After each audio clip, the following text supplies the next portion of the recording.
When it comes to weddings in Islam and how a wedding is perceived in Islam to be correct, one of the easiest scales I generally tell people to use is I say, imagine the Prophet was present at your wedding.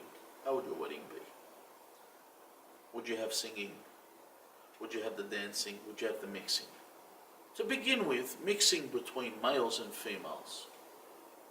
In Islam, we do have some kind of mixing. For example, when you go to the Hajj in Masjid al-Haram and the whole ziyarat and Hajj, there is mixing between males and females, but in these situations, it's an exceptional situation. Generally, the genders don't mix. At weddings, some people say, hold on, but we want to have tables where there's families. And you need to remember, people that turn up to weddings, they don't turn up to weddings dressed in their hijab at their finest. They come in dressed to kill. So you make a gathering where there are women that are barely wearing anything, all seated together in the same venue, with men that are wearing the tightest tops and dressed in the same manner. So we have an environment where there are two chemicals that are very reactive. What about when it comes to singing and music? See, before they used to put singers or musicians, and they said, all right, this is haram. So they have this new concept they call mawalid, which is pretty much the same. And if you bring it and ask before the ulama will say this is forbidden as well. So we throw that out the window as well. So what is permissible to put there?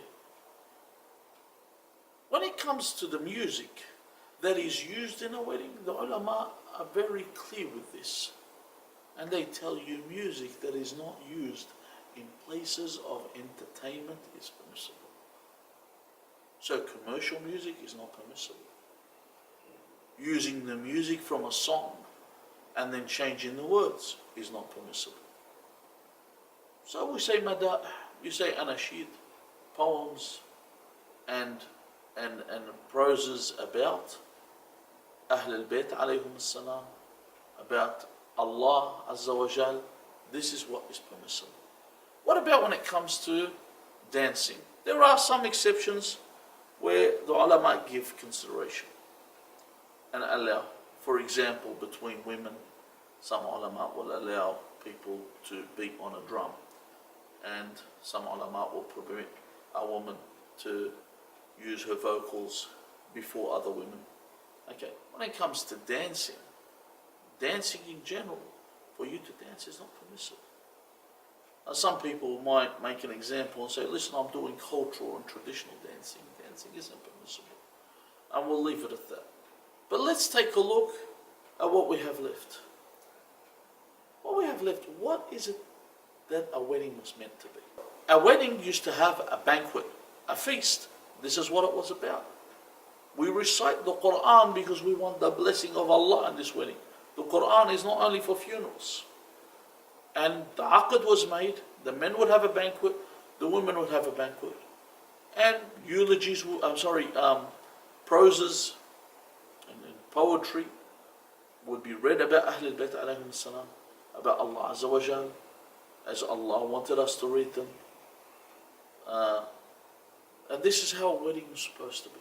The things have changed. Now people might say, oh, this person's primitive, this person's prehistoric.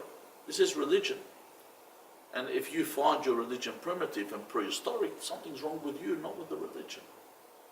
Or something's wrong with the individual, not with the religion. Because realistically, when you ask a person, they know it's wrong. When you say, is this permissible, they know it's not permissible.